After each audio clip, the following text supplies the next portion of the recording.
Yo,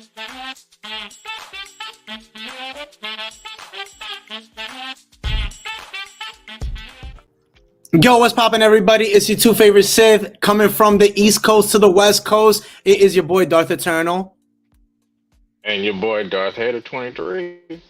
Yes, we are running a little late, and that is because Greg Jedi is a real one. This is what he says. He's like, "Is Darth Hater late again?" He already knows, bro.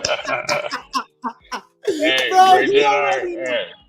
Bro, it's so funny because like, check this out. So we're gonna go through the series. Look. So look, homie, like already, cause like Grey Jedi, you a loyal one. So homie's like, yo, I'm like, all right, we're gonna hop on in a few, stay tuned, whatever. He's like, of course. He's like, is Darth Hater late again? I'm like, yup, you know it. And then I was like, yo, give him hell, chat, give him hell. You spelled Darth Hater's name wrong on the title of the screen. Yo, y'all keep saying that. Did I really? Or is it me or is it you spelling it? Please tell me. It's you, dude. It's you on the thing. It's DARTHHATER. And then you have it spelled on like something else, like, wrong. Like, cause he's not the only one that said you had it spelled wrong. All right, that is my dyslexia kicking in, guys. So yes, I do have that. I ain't gonna front. What's going on, everybody? Darar.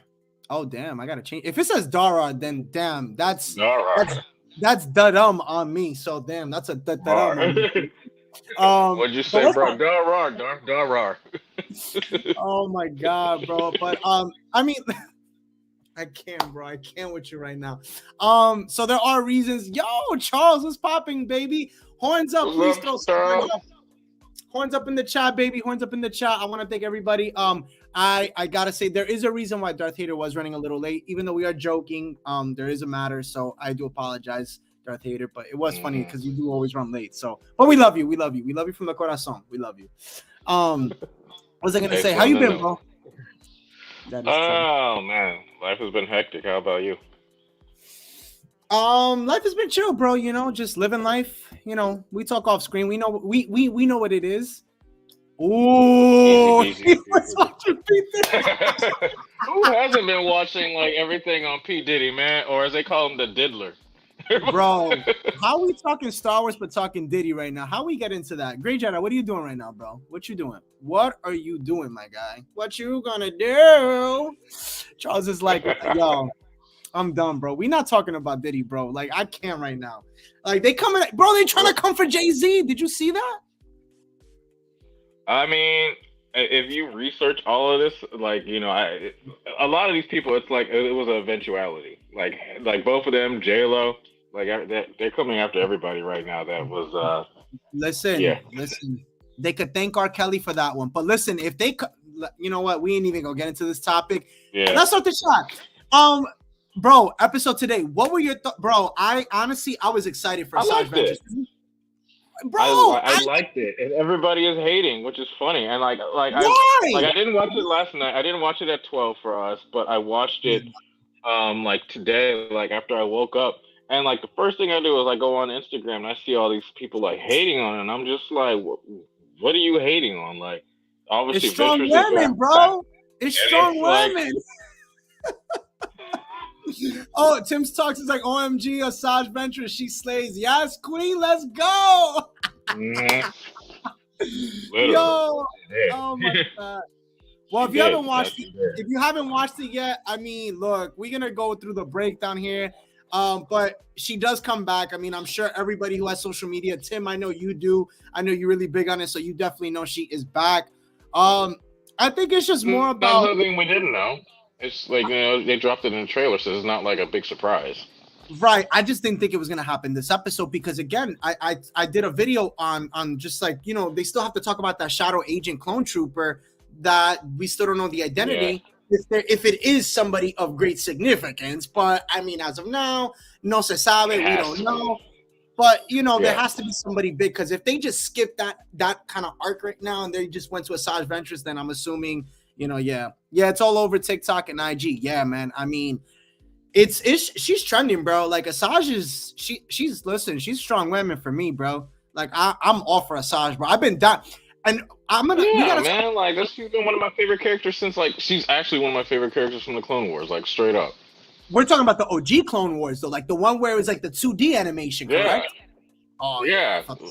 Both of them, dude. She like killed it in both of them. Like the 2D, the Genndy Tartakovsky, like one from 2003, and the 2008, like the movie, the series, like whatever form or fashion she's in, she's always kills it. I agree, and I do agree with Charles though. It was good, but there definitely is that feeling. I think that's been going around the Star Wars community, is that there could have been more packed into it. They could have dove a little bit deeper. But I mean, if you think about it, right? Like, let's talk about the episode. Let's dive into it already, right? Like, we know with the episode, we see Omega, right? She kind of, we see how the episode starts off. So I'm gonna kind of go over it. I'm gonna go over my spark notes. Y'all could stay tuned, or y'all could hear or whatever. So when the episode opens up, they end up back on the planet, and it ends up being that Omega ends up running because she sees that creature that they do have, which is, I think his name is Batcher. He ends up running. He senses something. Right. It ends up being that she finds a shuttle there, and it ends up being, Asajj Ventress's as she comes up. Now, she asks Clone Force 99 as they're coming to, when they kind of all conspire, they meet up together, is why basically why the need to know of the M count. And I thought that was really, really funny, because obviously she knows, but they have no idea what that is. They have no idea what's going on, what the heck even an M count is. And I found it funny when they're talking and they're going back and forth, and she's talking about basically how it's something that gives a Jedi their powers. It's something that, it lets you know that you're stronger than most, right? And Omega basically literally outs herself because they didn't want to say the truth. And she's like, well, it just means that a friend of ours, and then she's like, me. Then she ends up saying it's me, basically. And I'm like, wait, so I'm a Jedi? And then she's like, oh damn, she messed up. What did you think about that moment? Well, I mean, it was funny because obviously she was gonna out herself, but the real thing is the real thing that struck me is what Ventress says is well, the Kaminoans bred millions of you, so of course there was going to be one. There had to be because everybody in the whole galaxy has it technically. Some have it more than most, and those are the ones that have potential to possibly be a Jedi. But it's funny that she pulls it out in this way and just spills the beans. Because everybody was dancing around the whole what's M count? It's M count, and obviously Star Wars fans know what M count is. It's funny to be used like this, because obviously another thing is, you can't with the backlash with the prequels, back in the day, everybody was pissed with the whole midichlorian thing. So of course they're not. They wanna. And I remember when Disney was coming back with The Force Awakens, and they wanted to be, we're gonna do away with the prequels, and we want to get away from all that prequel blah blah blah. But it's you can't do that. That's Star Wars. That's still a great giant piece of people's childhood that you're just gonna say doesn't matter because you're moving on to other stuff. And now they come full circle where it's all right, we want to introduce that, but not get those feelings of fan hate there was back in the day, because midichlorians was a big thing back in the day. If you guys remember, a lot of people were pissed about that, and still are, because George wanted to that's another thing that George wanted to do when it came to his sequel trilogy. He wanted to make it more about midichlorians, more biology and forces thing. So this is another nice way to ease people back into the whole midichlorian thing. You can't just do away with the creator, create. You have to put it, you have to weave it into Star Wars in such a way that it still matters. You can't just say, oh, it doesn't matter anymore just because. Yeah, no, I agree with that. I definitely believe that too, and I think that's what brings it home so much, because again, it's that's still that taste of George Lucas. I think that's why they're trying to keep it together still. Darth Loping, oh yeah, his service is a little spotty. Yeah, we apologize for that. But overall, I mean, we see that, we get that, and it ends up being that Asajj, as she knows that she does have an M count, and that ends up being the big reveal, she ends up basically telling her that, you know, she'll train her because Omega's like that she's ready, she doesn't mind it, she'll do it. And I thought that was pretty cool. Like, I thought it was interesting to see that. But overall, I mean, we knew it wasn't going to be necessarily training. It was right. It wasn't. It really wasn't. It was just more like, I think it was more because she knew Clone Force 99 had like a bigger, when she sends Omega off, right? Like that second attempt, she sends him off because she's like, I sense something. Like, she knows that they don't trust her. And I love what yo, bro, when that fight went down, you and me, I called you after. I called you like today when, you know, like during the daytime. I was like, bro, I think there's some technical difficulties on Darth Vader's end. But overall, when I saw that fight scene going down with Asajj Ventress and Clone Force 99, I mean, guys, that combat, yeah, it was, bro, when she kicked, when she was putting it on record, tell me not, guys, tell me not. Yo, it was like a John Wick movie. It was literally like watching John Wick.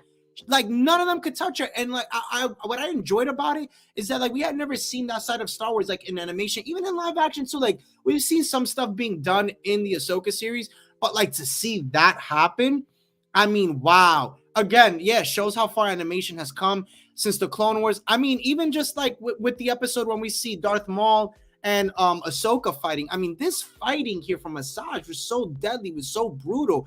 Like I said, it just gave off for me, like I said, John Wick vibes, man. Like, I enjoyed it. And for them, I mean, what did you think, Darth Vader?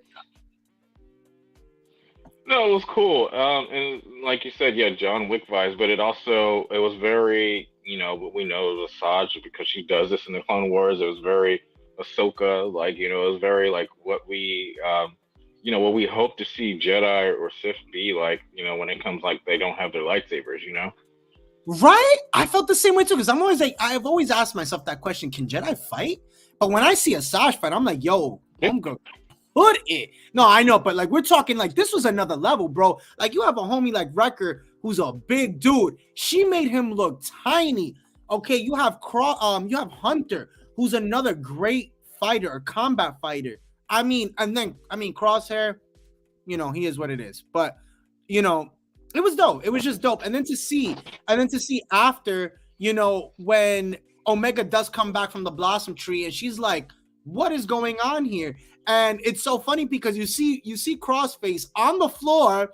You see Wrecker like being held, and you see literally Hunter being like flesh choked. So like she is like, it's insane. Exactly. Asajj is also more an assassin too, and she is that. But I mean, just her fighting, her fighting is just on another level. I enjoyed it. What did you think though overall? It's funny right afterwards. I don't know why I was on Disney Plus and I was watching Kenobi, and it's funny because you watch like the live action fight choreography versus like the animated. And obviously, animated they can take a lot of liberties because you don't need a bunch of stunt coordinators, you don't need a stunt team. Right. Versus the live action, and I wish they would put more like emphasis on like, you know, hand-to-hand combat like this in the live action. But you know, like I said, you can only do so much with these characters. Yeah, no, it's true. You're not wrong, bro. You're totally not wrong. And I think that's why, like, you know, sometimes I be enjoying the animation a little bit more because I'm like they go a little bit more in depth. Yeah. You know, and it's. I mean, think about it, bro. If you think about it, there's been a better reception with the animated shows than there has been with the live action. To be honest, I'm gonna be so honest with you, bro.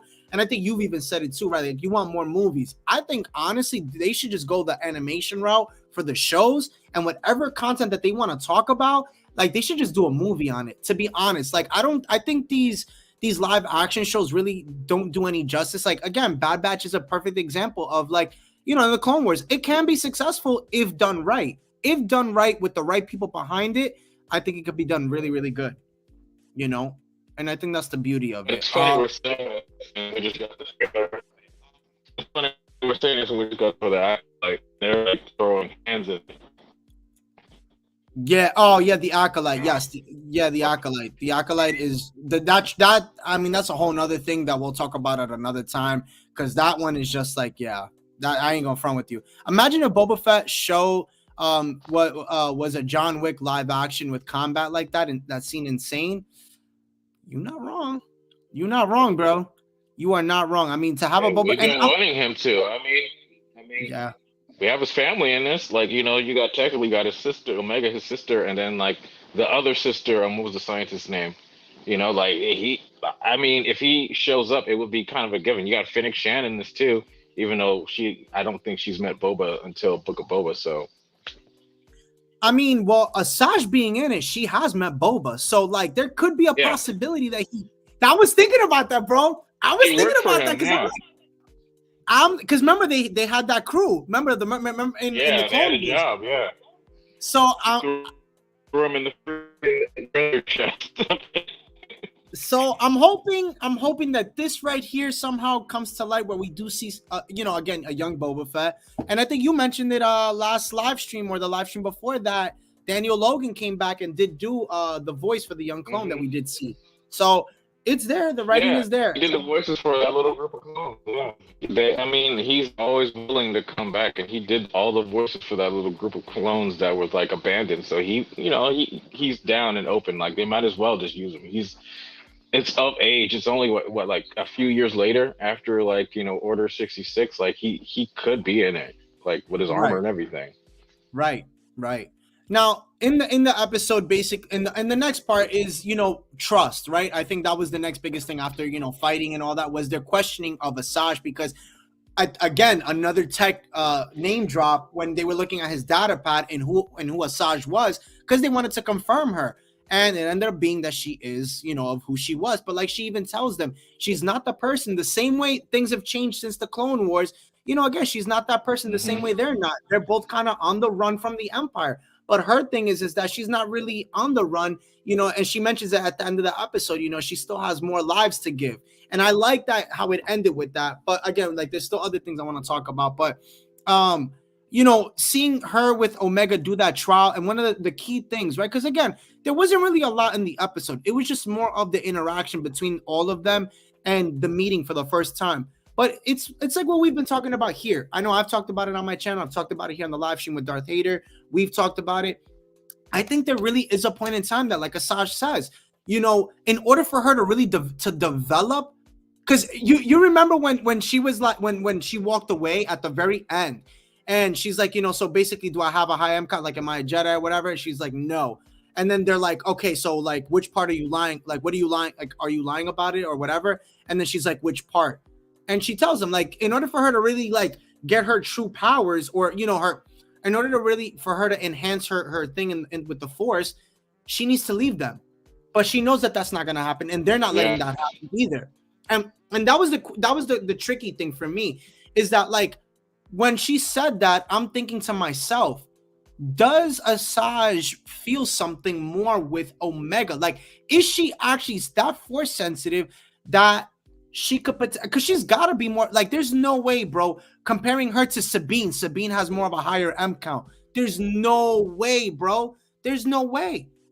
So it's like, because I was actually talking with Power of the Force, a good friend of ours, and it makes sense. Like, you give Sabine, an M count, or she has, I guess, a high M count, right? But if they're saying that Omega has a high M count, then she's got to be more advanced than Sabine would have been. It's just she needs time. She needs to be away from Clone Force 99 for her to tap into that. Because as you saw when she took her out into the river, the water, as they got further, she says it. You need to be away and concentrate more. Because when they were cheering her on in that cave, she wasn't concentrating. You hear Wrecker like, come on, Omega, you got this. How are you going to really tap into the Force when you got people like yelling and cheering you on? You know what I'm saying? So. As far as goes, I think when it's high income, I think they just high to normal, as in high than the average person in the street. You can potentially just tap into it. I don't get a high, crazy, because also, even with Sabine, think about the whole series of Rebels of 2 Jedi and Ezra, and even Ahsoka, that nobody said anything about her having, Force potential until we get to the Star Series. It's like saying, it's like, you have an account. Let's see if you can, actually use it. You have a higher, Right. you have the potential to do something with it, which she Correct. didn't really. But the fun thing is, like you said, and we were talking about before, the only thing that she's technically been shown to kind of have is the fact that, with the thing with the animals, she can connect with animals. Like, no, she always Ezra. connects with like some kind of animal, and especially this dog thingy, Batcher. Same thing with like how Ezra did. Ezra was able to connect with like animals and stuff. So Correct. I think it's like you said, like, yeah, the only way she'll be able to like use it if she leaves. But I don't know. Dave Filoni and everybody said, they're sticking with the whole Dark Disciple thing with Ventress. So we'll see how that goes, because if they're sticking with that, they're gonna keep it canon in a weird whatever sense how they're gonna do it, you know, then Right. Ventress has to go, or she probably is gonna go. Yeah.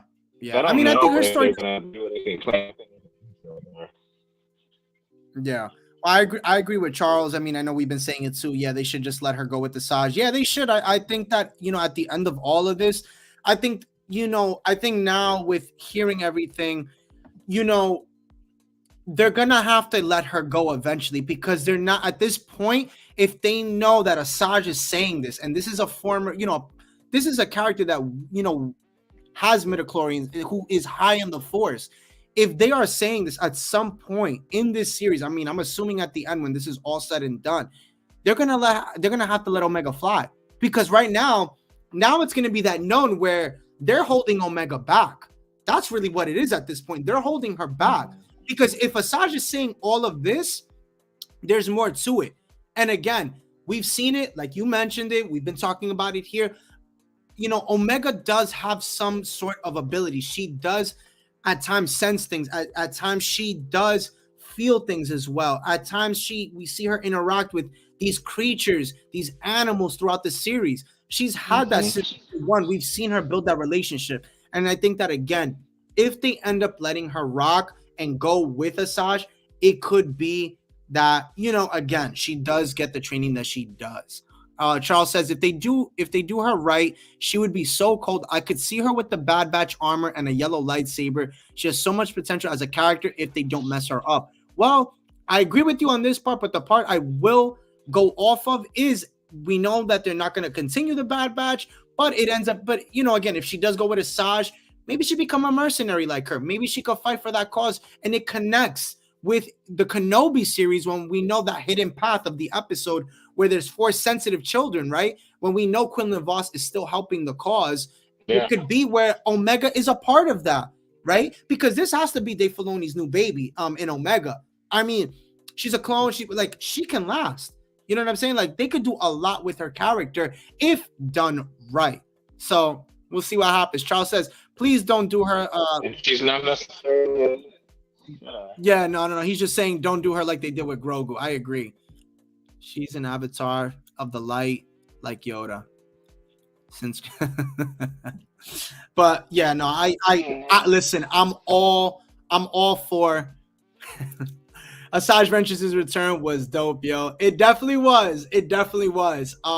Like I said, she's one of my favorite characters. I know Darth Vader. I know she's one of your favorites as well. I think. Look, you bring her in, you give her another story, because there has been whispers that they're gonna do something a little bit like for after this, another animated show. We just don't know what. But again, Tales of the Jedi season 2 can touch now on Asajj Ventress in her story, and it could lead to other things. And they could see something with Omega in there, where maybe she's like Asajj's Padawan or mercenary, the same way. See how they could link to. I'm gonna throw one at you. The same way Baylan had Shin as well. And I could see that happening, because, again, what is Asajj? She's a mercenary. She's a bounty hunter. So the same thing that Shin was to him, she could be that to her as well. I think it'd be great, honestly, bro. I would love to see that from Asajj. Maybe she can make sandwiches. Yeah, but at the end of the day, you can make it. At the end of the day, they need to figure out what they're gonna do with like all these characters, especially Ventress, because it's like, they're saying the Disciple still can, so it's like, how do you handle that? Like, do you offer like before, something or what? Yeah, I well, mean, they're not gonna retcon on it. They literally they've been. I mean, they technically already did in the sense of just keeping her alive at this point, but they said they wouldn't retcon it. So I'm like, how do you go about that? Like, what does that mean?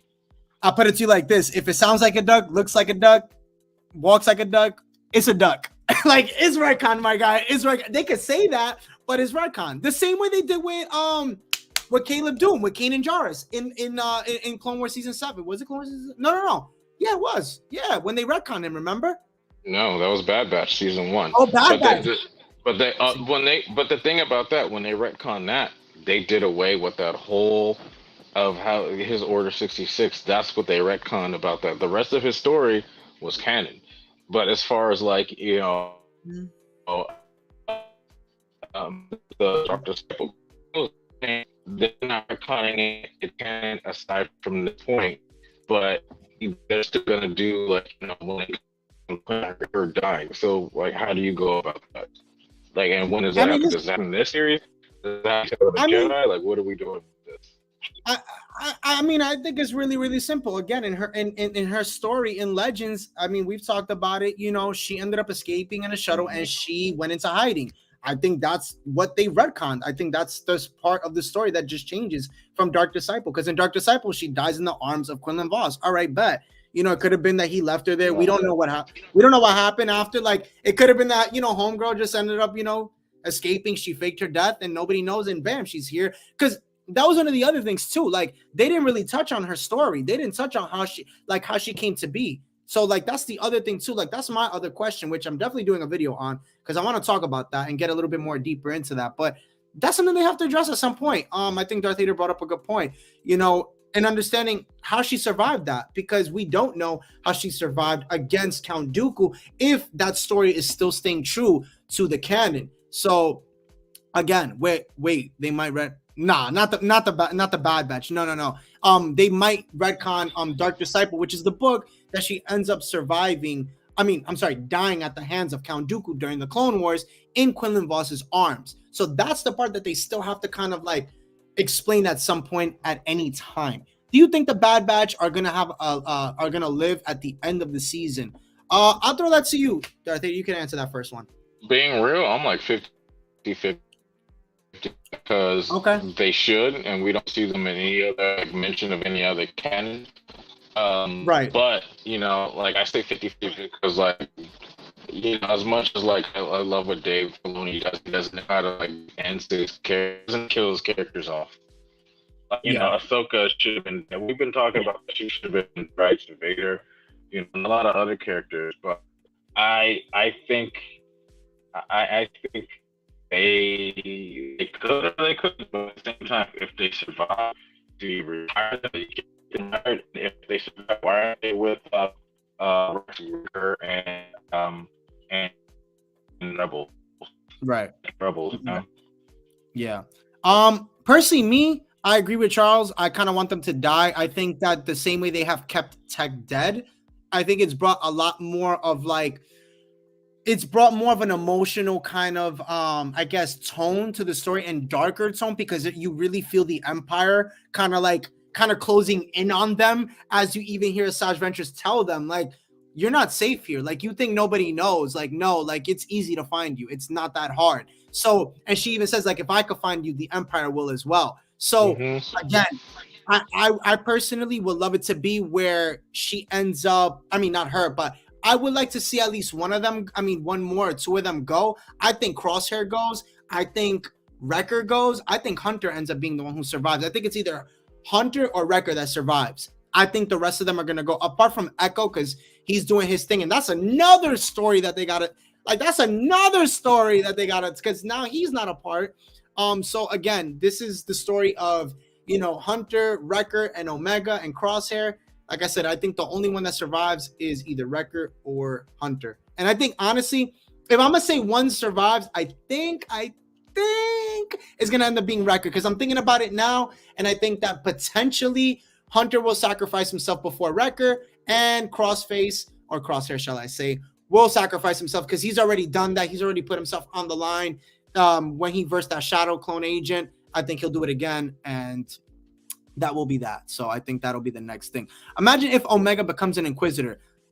That would be crazy. That would actually be really crazy, really crazy if she did become if she did become that. That'd be insane. I think it would definitely add. But I mean, we kind of know of all the Inquisitors apart from oh my gosh, what is the character's name? Damn, I can't even remember the one from what they look like. No, the one from Malik, right? Yeah, Malik. The one from my God, no, the one from the Ahsoka series. What's his name? Oh, his name wasn't Malik. I forget. I know who you're talking about. I forgot his name. I can't. Yeah, that was a ghost or whatever. I don't even. That was magic. No, remember? but there was like a name for him. Whatever. I don't know. They always add some. I mean, look at Jedi Fallen Order. Yeah, you're right. I mean, they could, but now you're fiddling with. I mean, this. Look, like I think Jedi Fallen Order is like the only exception, but like they're all Jedi. Yeah, I mean, about Inquisitors, they're all just like somebody, make them an Inquisitor just because they have force potential. Like we saw in Kenobi, everybody had the potential to end up in that weird amber place in the Inquisitorius castle, wherever it was. Remember? Yeah. I don't know. I just think that I think at that point it's a stretch, it's a reach. I mean, they've done enough where they have incorporated so many characters in this time, this whole after Order 66. I think again, I mean, look, it's a possibility. I mean, we know that there were a lot of Inquisitors because again, even when Vader does face off on them in the comic series, we see that fight where Vader's fighting Inquisitors. It looks like a big free for all. It's a possibility. I mean, I don't know about Omega being one, but again, anything is possible and anything goes. But overall, I appreciated this episode. I'm going to give it from 1 to 10, I'm going to give it a 7.7. I'm going to be generous and give it a 7.7. What do you give it, Darth Vader? He said 0.7. I give it a 7. Like it was good. It wasn't like super crazy aside from everything with Well, there he goes. There he goes on that one. I can't finish his thought, but we're gonna wrap up the stream. If they didn't have plot armor, Empire would be using her midichlorian. Oh yeah, of course they would definitely use her. Definitely use her for that. I'd say 6 out of 10. No hate, Ventress care. Yeah, no, I agree. Ventress did carry. The episode. If you want to finish your thoughts, Darth Vader, because we're gonna wrap it up. Yeah. I know you were saying your thing, but I don't know. Yeah. I give it a 7. Okay. You give it a 7. Copy.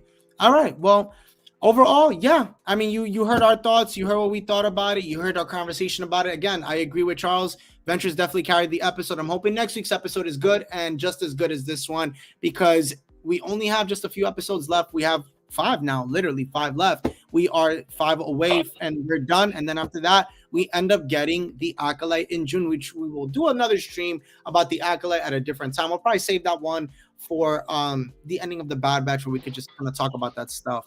Just finished by saying Kathleen Kennedy is evil and Reba and Andor suck. Listen, it is what it is. It is what it is. But I want to thank everybody for hopping on. Please go check out our channels. Please go check out our Instagram and our social media. We will be I will have another video out. And I know, Darth Vader, you've been putting out content as well. So we appreciate y'all for hopping on. Bye, man.